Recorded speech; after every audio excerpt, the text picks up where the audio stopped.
This is WZRD Chicago 88.3 FM.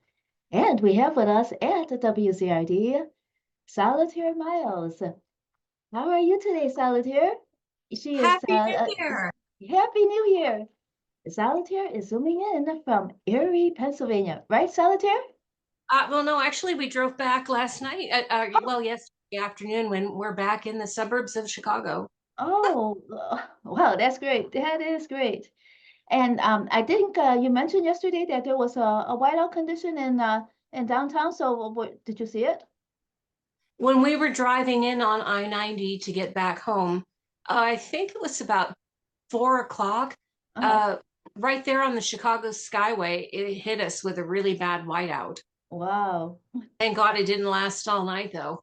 Right, right, right. And the ground is still very warm. Sometimes it gets very wintry on New Year's Day.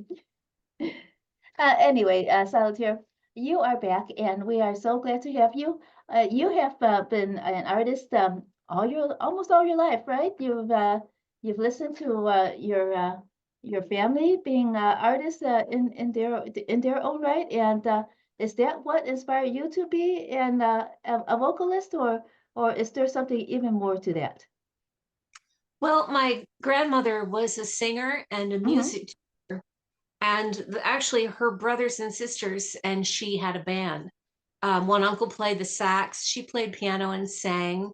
Another uncle played bass, another uncle played drums, and they played professionally along the Great Lakes there between Cleveland and Buffalo, New York, where I grew up. So I grew up as a little child, as a toddler, hearing my elders get together on Sunday afternoons, and they would play their band, around dinner time. And they were in their 60s by then, but they were still really great. Back in the day in the 30s and 40s, people didn't have a lot of entertainment, so they made their own. And so I Mm-hmm. think just their tradition to continue to do that. What was the name of the band? Are there any more recordings of them? Sadly, no. They were Oh, mostly jobbing musicians in the 40s and the 50s. My grandmother sang with a couple of big bands. Her name was Sybil Dermanuel, and her one brother was a well-known jazz drummer in Buffalo, New York. He used to sit in with a lot of the bands that came in from Manhattan. Um, his name was Orland Dermanuel. But no, they never recorded. But back in the 30s and 40s, bands were very popular just to hire, and not everybody got to cut a record. We have cassette tape recordings of them from like the 70s, from those sessions before they all passed away. But it's nothing that you could publish. mm. Did you mention before that your grandmother sounded like Billie Holiday? She did. Her phrasing and her tone, at least by the time I came around, she was in her late 50s and early 60s, and she started to get that kind of older Billie Holiday sound. It was beautiful, and I grew up hearing that, so I've always gravitated towards Billie myself.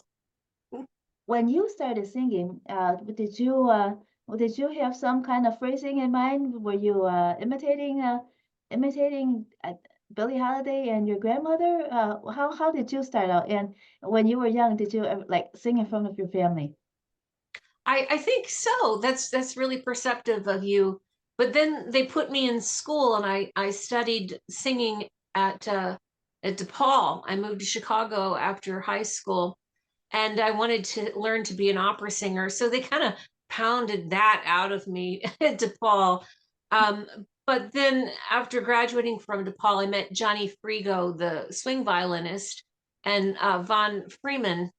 Um, and Kate Smith had a wonderful jazz club in Chicago in the early 90s called the Bop Shop. And I used to perform there with Vaughn and with Johnny Frigo. And Kate is the one who introduced me to them.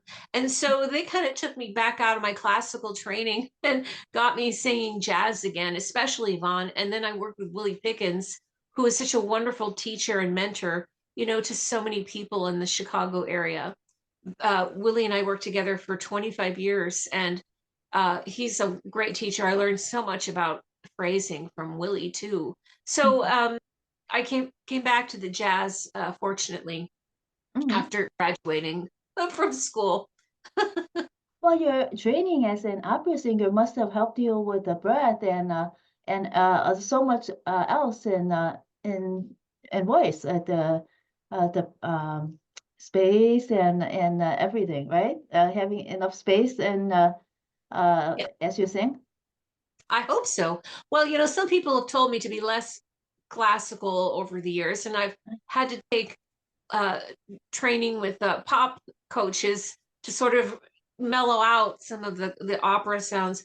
But to be honest with you, I've made more money in my life singing classical music, whether it's for concerts or weddings or funerals.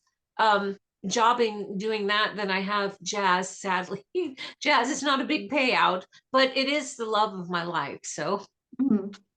When you so when did you decide that jazz was the love of your life?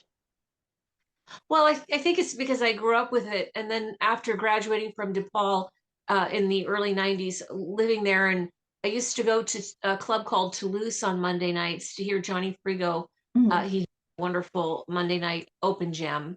And then, of Mhm. course, Kate suggesting that I start working with Johnny and Joe. And I got my start with them. And then Vonsky and I started working, and we played around Chicago. We played at Andy's, and we played at Pops for Champagne, which isn't open anymore. Mhm. We played at Green Mill. Johnny Frigo and I did the Green Mill. And then I moved away to New York City for a few years, where I was lucky enough to work with the jazz trumpeter Doc Cheatham. And Doc had known Vaughn, and Vaughn introduced us. So I was able to start singing in New York with Doc. And God bless him, that was when he was 90, and Oh. he passed away at 91. So I didn't get to work with Doc for very long. But Mhm. it was wonderful because Doc had that old fashioned jazz style of phrasing, certainly coming from Cab Calloway. Mhm. He's brilliant. And performing 6 hours at a time on stage at 90 years old. He was incredible. Well, it must have been the love of his life too, performing. When you drifted into Western blues and swing, how did that happen? I started performing some Western swing in 2014, and this is well after Willie Pickens and I and Vaughn, we recorded a few albums. They're out there on Bandcamp um, under the name Solitaire Miles. I used to perform at the Jazz Showcase frequently with Willie Pickens, a monthly, and we had two really great jazz albums. And then my husband's job took us to Northwest Indiana, and we live on the outskirts of downtown, but on the eastern side near Hammond. And the country music is very popular here. And Mhm. I job with a jobbing band that did like Patsy Cline 1940s country. And so just on a lark, I decided to record the album Susie Blue and the Lonesome Fellas. I hadn't been going by that name. It was the first time in my career. And I thought, well, let's change it to something country sounding and fun. And it was sort of a joke between a friend of mine. Her name is Kathy Tusnick. We grew up together, and she did a lot of stand-up comedy in my hometown and theater. And she's like, well, Susie Blue is enough, but you got to have a backup band. And so we came up with the Lonesome Fellas. And Mhm. so I went into the studio with some great players in Chicago, and we recorded 12 retro country swing tunes, and it was Western swing, so it wasn't country. It was considered Western swing. Um, Tunes by Spade Cooley, who wrote a lot of big orchestrations for Hollywood movies, and Cindy Walker, who's also a very famous songwriter from that time. So they were influenced by Benny Goodman, but with a twang. And it really took off.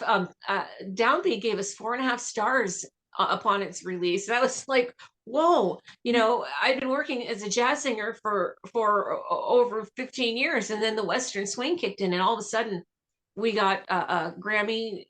We were tossed into the Grammys by Neil Tesser, and um, it did extremely well. And folks in Chicago kind of harassed us, saying that we were playing lowbrow hillbilly music. But It's certainly been much more successful than any of the standard jazz I did, unfortunately, because I love the standard jazz too.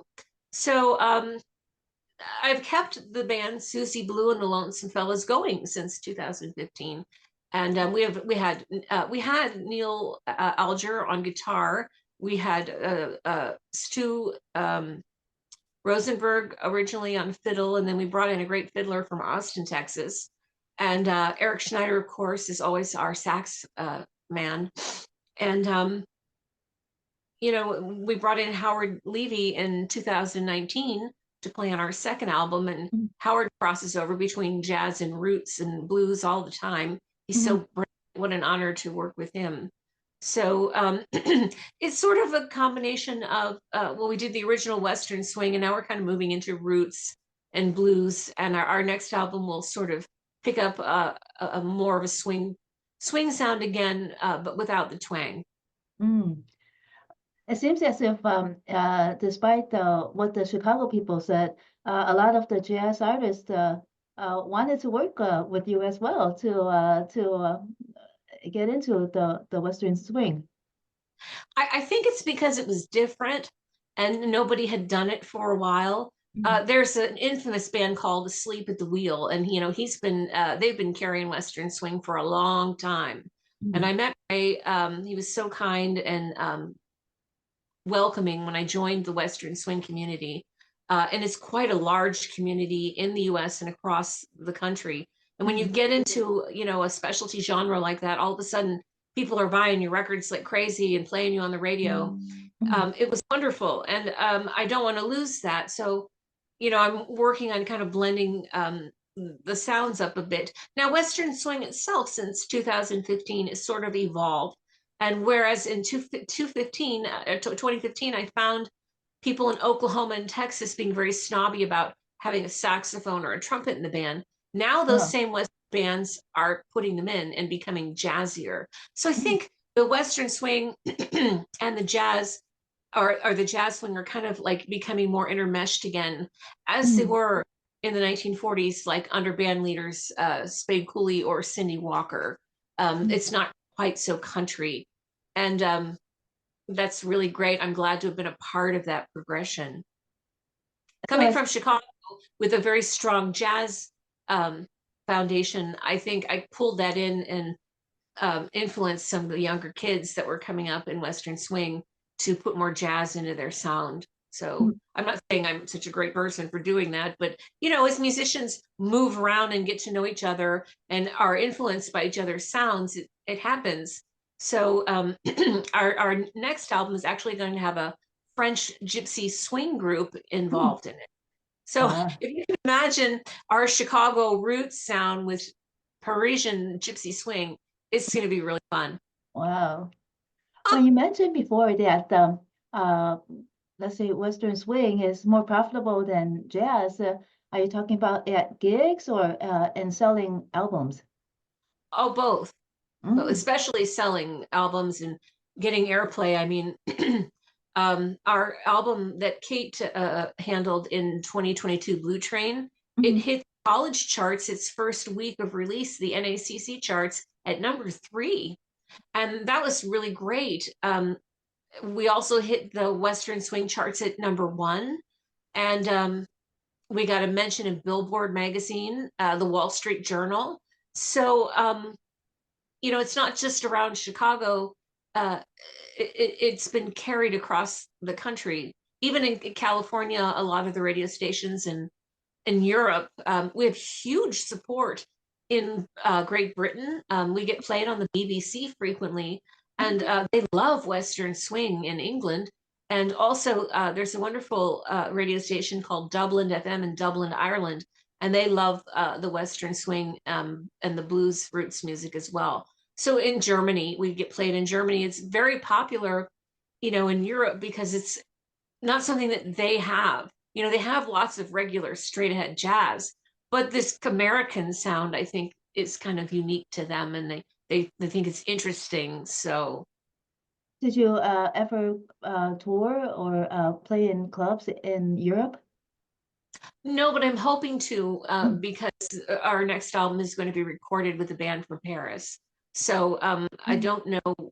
We aren't finished yet. We're still working on it, but mm, it would be lovely to work in Europe. And I have a friend who does book tours throughout England and the Nordic countries and in mm, France and Belgium. So we'll see. I have lupus, which is a genetic autoimmune disorder, and I don't work well indoors. I take chemotherapy. Um, I've had lupus since I was 14, and it's never really stopped me. But with COVID, even now, even though COVID isn't as deadly as it used to be, it still could be to someone like me who's taking chemotherapy. So mhm. right now in the winter months, I don't gig because I have to wear a mask, and you can't sing through a mask, you Right. know. But I Mhm, do a lot of studio work. I've done some jingles, and I'm always releasing a single or something. So or video. I love to make music videos. So we do have a very a strong online presence in the colder months. And then once summer rolls around and we can play outdoors and everybody's healthier, I'll be out again. mhm. When just recently I saw your video, Happy New Year, baby. And we know that you're an illustrator. Did you have any part in drawing any part of that, or was that more a compilation of different segments from older cartoons? Oh, that is such a fun video. I had so much fun making it. I thought it would be fun and interesting to harvest parts from vintage cartoons. Mm-hmm. So I spent a couple days going through YouTube and stock resources for vintage cartoons from the 20s, 30s, and 40s. Mm-hmm. We have a Halloween video like that as well called The House is Haunted, and that old black and white cartoon illustration stuff. It's so much fun. Mm-hmm. You also train as an illustrator from where did you do get some of that training at the Mercyhurst Prep, or how did you become an illustrator? Well, I'm very grateful for my education at Mercyhurst Prep. That was my high school. It was a Hmm. Catholic school in Pennsylvania. And I Hmm. did have an art scholarship to attend there because my dad was a school teacher. He didn't make a lot of money. And a prep school is awfully costly. So when I auditioned for their arts department, they had a performing arts department, they gave me a scholarship. And every day I'm so grateful to my school because I did get some art training there, but I also took some courses. I audited some classes at the Art Institute of Chicago. I do Mm. not have a degree from the Art Institute of Chicago because I'm not a millionaire. But I did take classes there, and that's where I learned a lot about filmmaking and digital art. Hmm. And when you auditioned at the Mercyhurst, was it singing? Yes, yes, actually, I had a music scholarship at Mm-hmm. Mercyhurst, but they also had a really strong art department. Mm-hmm. And my cousin works for Disney. He is an illustrator for Disney. And another fellow that I went to school with there works for Pixar. So, in addition to having a good musical performing arts like theater section, Mercyhurst also had a very strong art department. And I think the fellow that works at Pixar is like an executive now. So, Oh, wow, they were really talented artists. So it was yeah. such a blessing, to be able to get a scholarship to go to a private school. Mhm, definitely, because I guess you I saw a little write-up about you about how talented you are. I think you were a class of somewhere in the 80s or something like that, and they had a 85. write-up about yes. Hmm. What about your being an illustrator? Was that were you inspired by your cousin, or how did you discover your gift of illustrating, and um, how do you connect that with your vocal career as well? Thank you for asking. My father's mother was a jazz singer, as we talked about, but my mother's mother was an artist, and that's where the artist side of the family comes on. And was my cousin on her side. Now, my grandmother was never a professional artist, but she taught me to draw when I was about 2 years old. She put, Oh. pencils and ink pens into my fingers and paint brushes, and It was sort of a competition between the two grandmothers to see if I was going to be a singer or an artist. And I ended up doing both because I was an only child and I didn't want to disappoint anyone. I'm very lucky to have had some good art training because I was illustrating book covers, and I did some for Time Life Books, and I did some for Random House. I used to do covers for Harlequin romance. So if Mm. you see a cover of a romance novel and a maiden is being ravished by a pirate, that could be me. I've done quite a lot of those. At least it was a popular gig about 20 years ago when you could still get paid before all the AI art took over, you know. Mhm. Now they don't need an art department in a book in a publishing company. They just have one person instead of actually hiring artists, which is Mm. sort of depressing, but that's the way the world is going. But I actually made a better living as an artist than I did as a musician. Um, I helped pay my mortgage doing book covers. So Mm. it's sad to say in America that a starving artist would make more money than a musician, but unfortunately, America does not treat its musicians very well. Oh, that's too bad. Um, what about your album covers? Did you illustrate any of them? Yes, yes, I do all my own artwork, Oh, and oh, wow. No wonder. They're very, they're very special. Very memorable. thank you, thank you. I love doing the work. I really do. But so at DePaul, your main concentration was uh, opera singing, right? There none of these art classes then. No, I just studied music at DePaul, and I Mm. was lucky that one of my instructors, his name was Richard Gersten, um, he understood towards the end there that I was starting to get into jazz, and he would help me learn exercises that would loosen up my jaw and my phrasing so that it wasn't so tight and operatic all the time, you know, because when you're singing opera, it's a specific placement. And when Uh-huh. you're singing pop, it's a different placement. He worked a lot on my vowels Mhm. so that I could combine the upper head voice with the jazz voice. And that's actually kind of a tricky thing to do. I've seen singers in New York ask me, where did you learn to do that? You have such a soft voice. And that comes from the classical training. So um, I think it's a really good foundation for all singers. And then if you wanted to move out of classical after like your first year and go into pop singing, you know, it's just a really good transition to help you learn to use your whole body. Because you know, you're using your face, you're using your teeth, you're using your nasal cavities, and you're breathing from your stomach all the way up. I mean, it's such a singing is a very anatomical exercise, Mhm. and there are different ways to make the air come out of your body.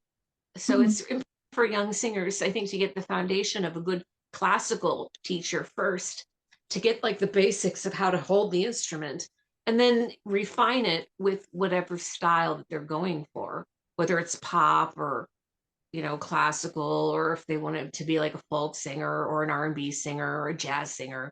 You know, they all have different approaches to how to produce sound. Did Professor Gersten did he teach you what did he concentrate on teaching you the opera singing or did you did when you gravitated toward more of the pop style he helped you move into that as well? Yes, he was an opera singer himself, and he Mhm. worked in Italy for a long time. And then DePaul got him. He was great. I think he was in his late 40s when we started, and that was back in the 90s. So I don't know if he's still in Chicago, or I don't think he works at DePaul now. But he knew how much I was getting into the jazz, and so we started, you know, with the classical stuff and going to learn the material that I would need to work, you know, doing classical gigs, which would be like an opera chorus member or doing church jobs, you know, because they try to help you learn to use your instruments to make money, thank God. I was never going to be a big main stage opera singer. I had a very light soprano when I started. And towards like the last year we worked together, he said, I know you love this jazz. So let's switch some of your techniques so that you can produce a smoother jazz sound with less vibrato that's less tight. And then he tied me up and then he loosened me down it's like like a little wind-up toy, but it worked well. And I'm very lucky. I've never damaged any of my vocal cords trying to project or be loud on stage or things that people do when they aren't trained properly. Mhm. Well, Richard Gersten was also my professor as well at Wright College in 2012, and Oh, wow. yes, Then and you so know him. I do very, very well, and he was so wonderful.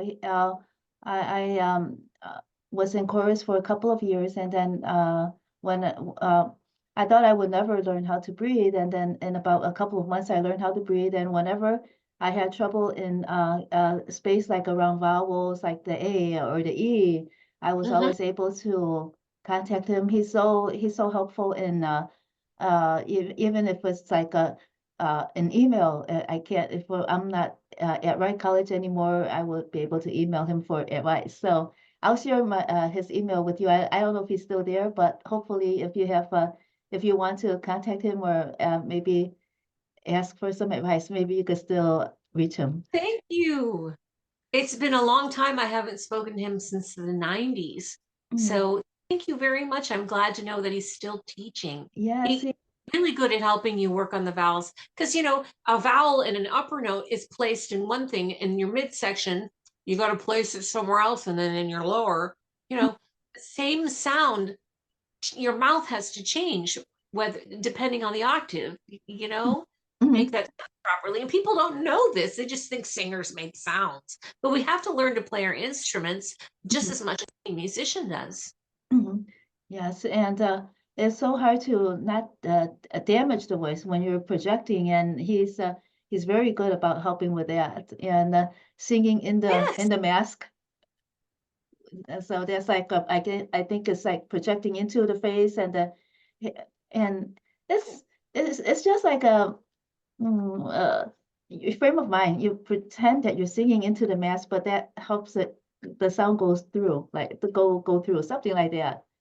It's Yeah. He's wonderful. Mhm. I spent a year just doing vowels with him. It was brilliant. Were you able to, was it like a weekly class, like just about an hour or two? Is something like that? An Mm, hour and a half, I think. mhm. Yes, but that hour is so helpful because then you're able to practice for the rest of the weekend and and when you whatever you don't understand, he'll help you again, right? It's Yeah. mhm, I back then he would actually allow me to record them. So I still have some of our vocal warm-ups. I mhm, still use them before a gig or a session. mhm, I'll put it on and there he is playing the piano and talking to me and telling me how to make the shape. And mhm. I'll just vocalize with it, especially the ha ha ha ha. Yes. A lot of people don't realize how important the ha ha ha ha's are to Mhm, producing the sound. And you can be very gentle with it. Just tap it out, but you're mhm, still getting your diaphragm to push that air through. You got to mhm, learn that stuff. And musicians see a pretty girl walk on stage and they're like, oh, she's just a singer. She doesn't do any of the heavy lifting. They don't know what we've had to learn. mhm. You All know, right. I'd like to see them do ha ha ha's in 3 octaves, you know? Mhm. Yes, yeah. Yeah, we were very lucky to have him as an instructor. Um, Oh, so you said that he helped you find gigs too. I remember that he taught us to try to sing at churches and volunteer at nursing homes or something like that, right? Something were oh you gosh, able to? that was a long time ago. I don't remember, but I did go to Catholic schools. DePaul was a Catholic university, and so I Mhm, sort of slid into doing some the Catholic services like funerals and weddings and mhm, uh, vespers and things like that. I was able to get in on that. I think mhm, just known and I sang a couple of chorus bits with the different Chicago operatic groups. I don't remember, that was in the 90s, gosh, before I moved to New York. mhm. And But you I mean, said, now I get calls from churches locally if somebody needs a cantor. Um, you know, mhm, I'm not a regular practicing Catholic, but I know the mass. I know how to sing it, so mhm, it's it's sad to say though that singing a funeral or a wedding pays better than a gig, but it does. Mhm. Yeah, and you mentioned too that singing classical pays better too. So is it what kind of classical gigs do you do if that pays better than jazz?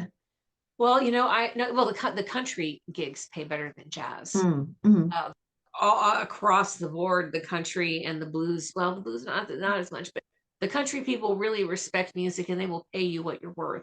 And oh, they'll pay you to travel and they'll give you a hotel room and they'll give you an airline money and everything. I mean, they're very, very generous. And unless you go to Nashville, of course, and then everyone wants you to play for cred, for street cred.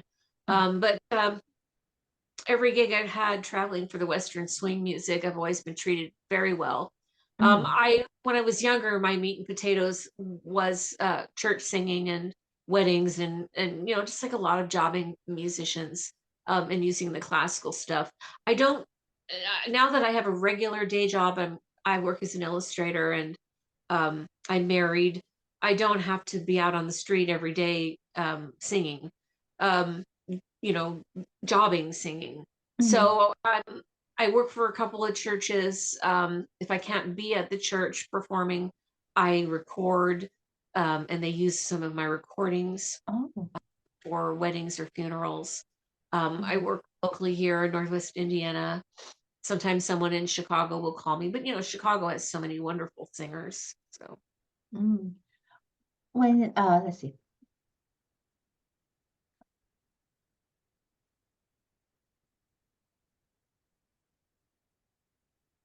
what have I been do love singing a variety of music, and if it's a fun job, like I just did a wedding for a couple with a madrigals group. We did a madrigals wedding ceremony with like 4 songs during the mm, service.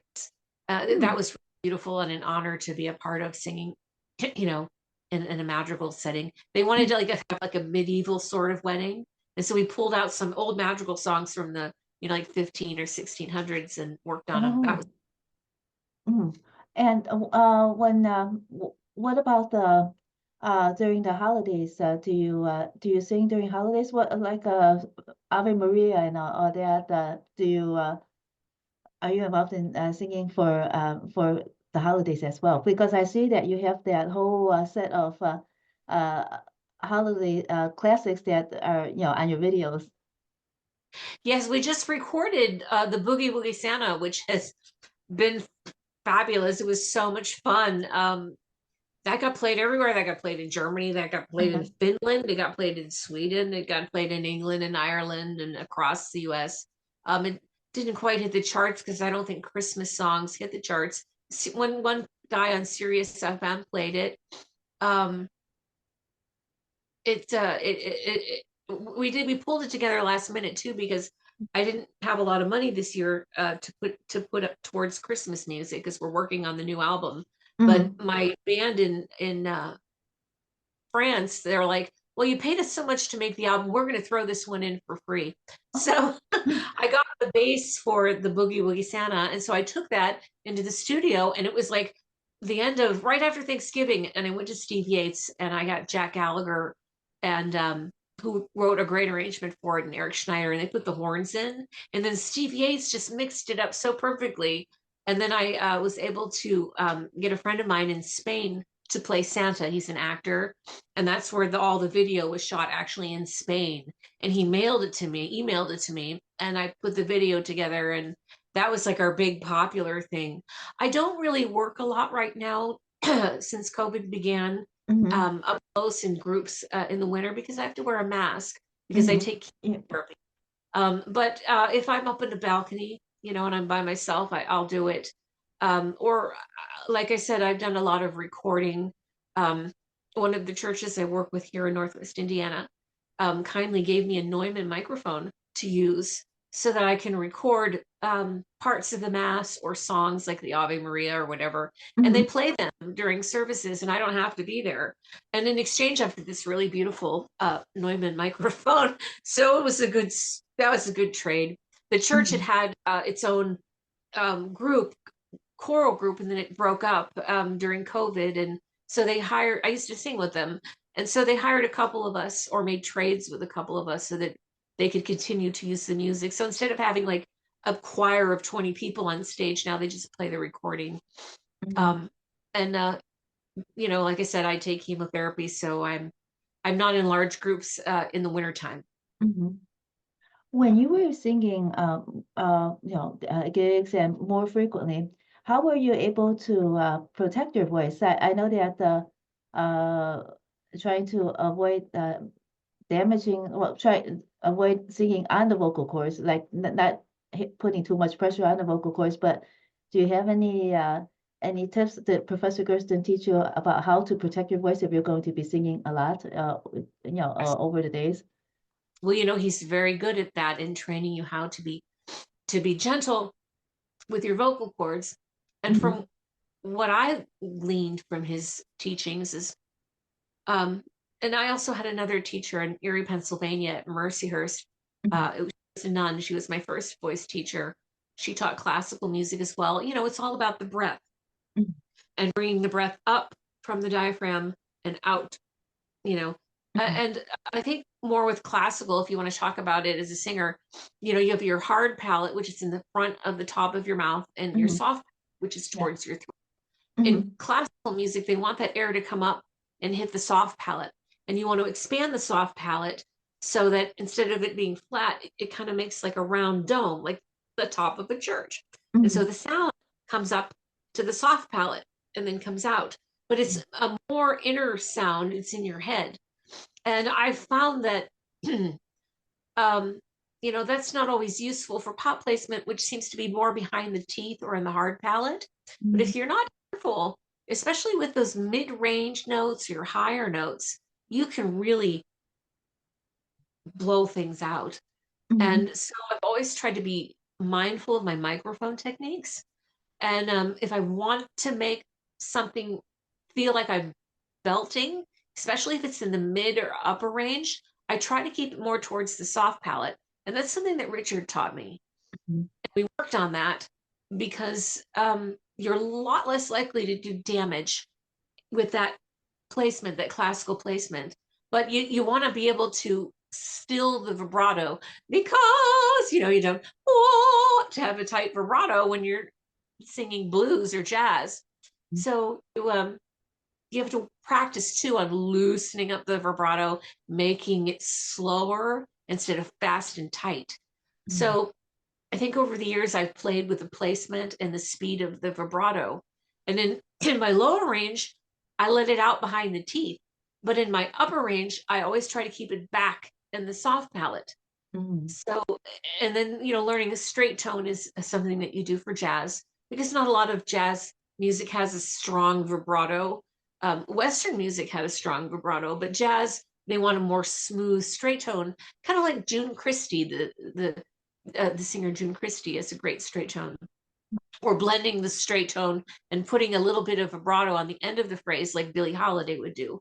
And that's all about controlling where the air comes from. And I hope I'm not geeking out. Oh I'm no, sorry. no. I'm very interested in this. Well, you're a singer, so yeah. I just hope everybody else isn't bored. Singers are listening. Mhm.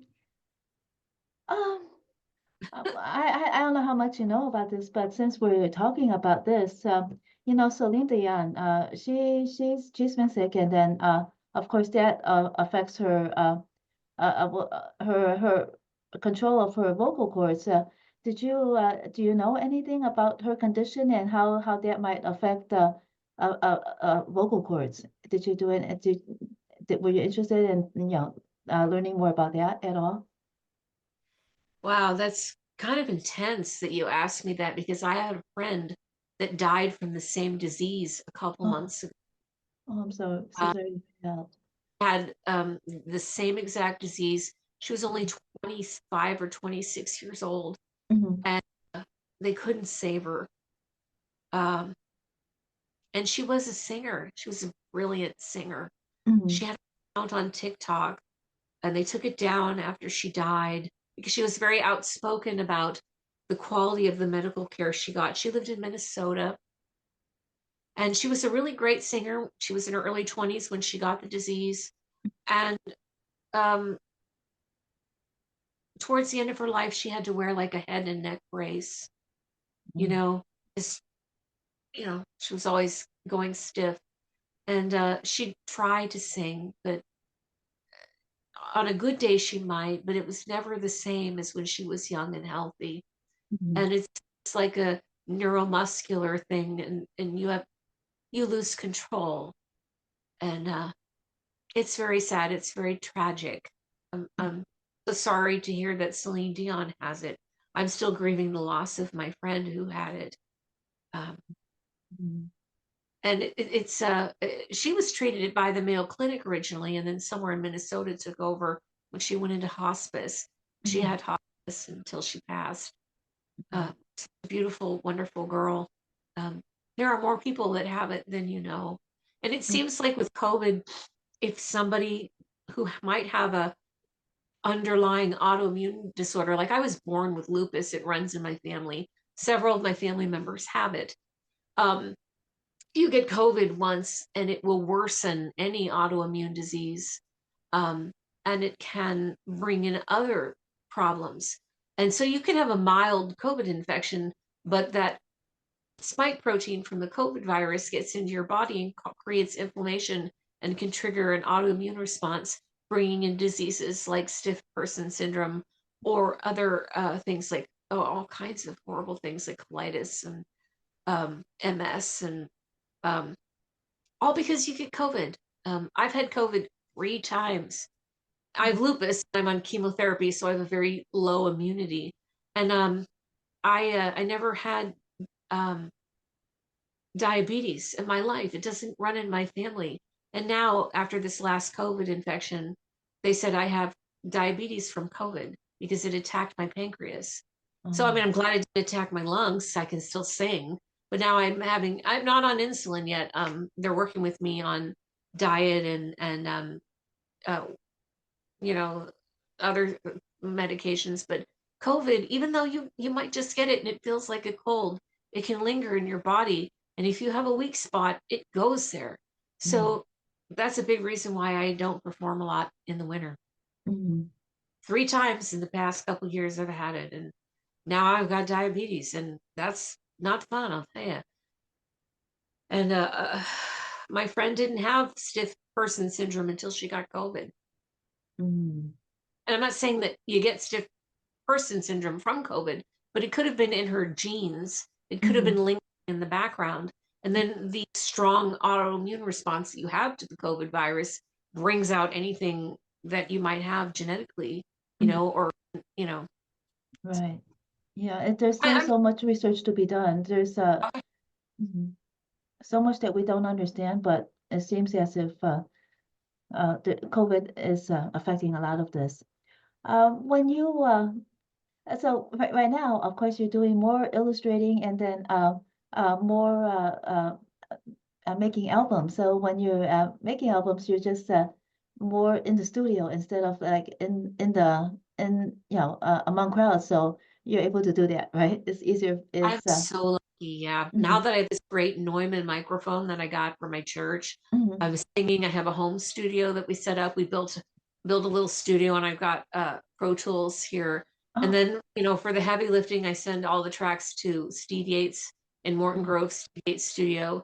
mhm, He's been my engineer for 20 years mhm, and helps me a lot. And then when I have to take my band in, we all go into the studio there. So I love recording. I love being in the studio. I've done a variety of jingles over the past few years. And of course, that pays really well. I'm always very grateful for that kind of work. And mhm, having a home studio, like someone just sent me a track to do a jingle for a exterminator in Pennsylvania, a bug extermination company. And they gave me the script and they played the music. And all I have to do is go on my microphone. I'm going to do it this weekend and sing into my computer and then send them the vocal track and they pay me. oh, It's wonderful. I don't even go into the studio because I mhm, build up. It's easy enough these days. The microphones and the computer technology that's out. I mean, you see mhm, all these people on YouTube and TikTok becoming great singers, and you can create your own little sound studio. And I always encourage my singer friends to start recording at home if they can. mhm. Wow. I'm sure glad that there is that market for jingles. Is that's like voiceovers too, right? Do you do voiceovers? That's I've done a uh, few.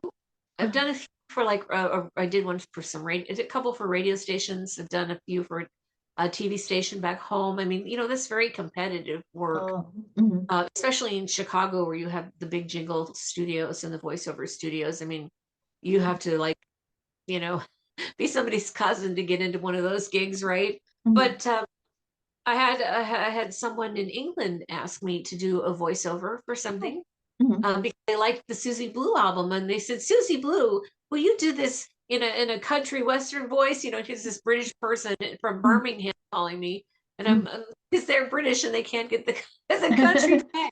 And I'm Uh, like, well, sure, I'll do it. uh, So that sort of work is always fun, and I love it when people contact me from anywhere. I did a voiceover for a radio station in Sweden, so that was fun. well, your country twang, you had to acquire it because you did grow up with it. So, but you're able to do it. Yeah, I didn't grow up with it at all, but Cindy Walker, who I've mentioned before, is not only a brilliant songwriter, she was the first woman put into the Country Western Music Hall of Fame for songwriting. Cindy Walker she started writing songs for Bing Crosby when she was 16. She was a prolific writer and a wonderful singer, and she was in several Hollywood movies singing her own songs. And I have to say, I listened to Cindy Walker so that I know the lyrics and the intonations in my sleep. People are like, "Oh, you must have listened to Patsy Cline." I like Patsy Cline, but I'm there like vibing on Cindy Walker. And Cindy Walker came along about 10 years before Patsy. So I can't help but wonder if Patsy Cline was Right. influenced by Cindy Walker. So if anybody wants to learn Western swing out there, check out Cindy Walker. Well, I sure will later. Uh, what are your upcoming projects now? Besides Uh, let our listeners know about all your albums and even your illustrations. Just like let's get the word out. oh, thank you very much. Thank you. We're working on an album now, with the band Paris Music Tales, and they're gypsies who Mhm, came from Paris. And Martin Johnny is the guitar player, and he is the band arranger. And he recently left Paris, and he's in Montreal, so he's closer now. Not that close, but he's closer. mhm, Um, and I don't know why he left Paris. I don't ask. I know there's a lot of turmoil politically going on, and gypsies move around a lot. They're real gypsies. mhm, So it's an honor to work with them. Um, and their sound is very unique. So Martin is writing and arranging this new album, except for the horn parts, which will be done here in Chicago. So half of it will be the gypsy group, and then I will bring in my Chicago horn section, and maybe a percussionist to add. So they record there in their studio. It's some of them are in Paris. One of them is in Montreal now, and everything's emailed. And by the way, someone in the United Kingdom, Dominic Halpin, who is a wonderful singer in England. He was on our last album, Blue Train. He'll be joining us as well. And everybody just records their parts and emails them to each other. And mhm, then States, who does such great work, he puts it together. It's like a big puzzle. Steve's been doing a lot of documentaries for PBS, and so he's getting really good at editing. mhm, And so I'm able to do this working with Steve, and Steve is helping to produce the new album as well as mix it. And then, of course, having Martin, who's a wonderful writer and arranger, as well as a guitarist. And then we have Eric Schneider, our wonderful Chicago Eric Schneider. He's a local legend, playing saxophone. We might have Art Davis play trumpet, and then Jack Gallagher, who writes really great horn arrangements. He arranged Boogie Woogie Santa. So yeah, it's going to be like an international thing between England, France, Montreal, and Chicago, and bringing everyone together. I don't know how long it's going to take too, but we're working on it. I'm hoping by summer, because Kate Smith Productions is going to be handling the promotion for us. oh. And when you transfer files, I know that sometimes emails take a long time to attach. If you have a WeTransfer account that you share, WeTransfer Yeah, is very, very quick. yeah. And what about your illustrations? What's happening with your work over there? Any special projects coming up? Well, I'm available if anybody needs an album cover, or if I do video production now. I make videos, music videos for people. I do all my own music videos, and they're so much fun. I don't shoot the video for you, but if you give me all of your stock footage or your footage, I will put the video together for you. I also am still working doing book covers. I just got a nod from Random House in Australia for a cover. Haven't talked to the art director yet. Um, it comes and goes when you're working online. A lot of the work doesn't come from Chicago, it comes from all over the world. I know a lot of musicians in Chicago, and I've done several album covers, but as far as like Time Like Books, they're in New York City, or Harlequin is in Toronto, and a Random House, I work with someone in Australia. So it comes and goes. And when you're on the internet, and I have a couple of websites, one for art, one for music, people find you, and um, it's there. And where again did you train for being an illustrator? Because I know that our Eastern Illinois University probably has a lot of students who will be very interested in learning more about how you trained as an illustrator. I took some classes at the Art Institute of Chicago, And and that that's was 2000. And mhm, I don't degree from there, but I took several classes on digital art, because when you're working for a big publishing company and they're in another country and you have a week, like I just I did a cover, said I had to do a cover for Harlequin Romance, and they want a picture of a woman with red hair wearing a green dress on the prow of a ship with a pirate, grabbing her and biting her neck. And they want a blue sky, and they want a green dress, and a red hair. Well, I do that online. I do it digital art, and I have a pen, and I no, I can't grab it. It's a pen and a pad, and you draw, with mhm. style. A lot of people have them. So, oh, my light just went out. Sorry about Oh, that. that's okay. We can still see you.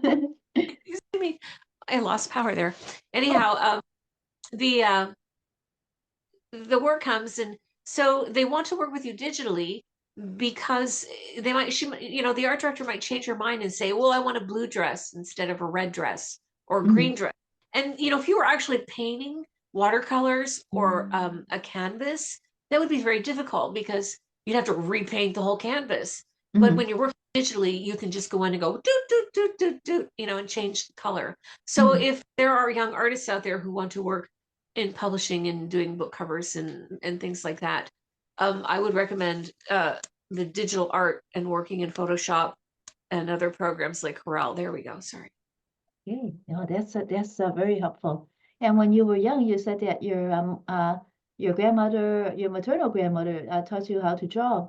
Did she also start you off in perspective as well, or it just let you Oh, yeah, the basics of art, how to draw a canister, how to draw a face, how to do the circles and make the stick man and put the body together, all the basics. Wow, wonderful. No wonder after all these years you must be very good at it and you enjoy it. So you're lucky with all that familial training and also the school training as well. I was a very lucky child having grandmothers. Um, I was an only child, and so there we go. My battery's running out. Oh, So the grandmothers, they had a competition because I was the only grandchild, and they wanted to know, was she going to be a singer or an artist? And when you get that much pressure put on you, you can't disappoint anyone. yes. Well, you haven't. You've been you inspire your fellow artists and vocally and your illustrating artists as well. So, Solitaire Miles, thank you so much for joining us on WZRD Chicago 88.3 FM today. We'll Thank maybe you. Sorry talk about again the in the light. future. Oh, that's okay. No worries at all. And it's keep safe and keep up the great work. Thank you very much for having me. It was a pleasure. And Happy New Year to you and to all of your listeners. Thank you. And Happy New Year to you too, Solitaire. We'll be playing some of your tracks right now. So stay tuned and thank you again. Thank you.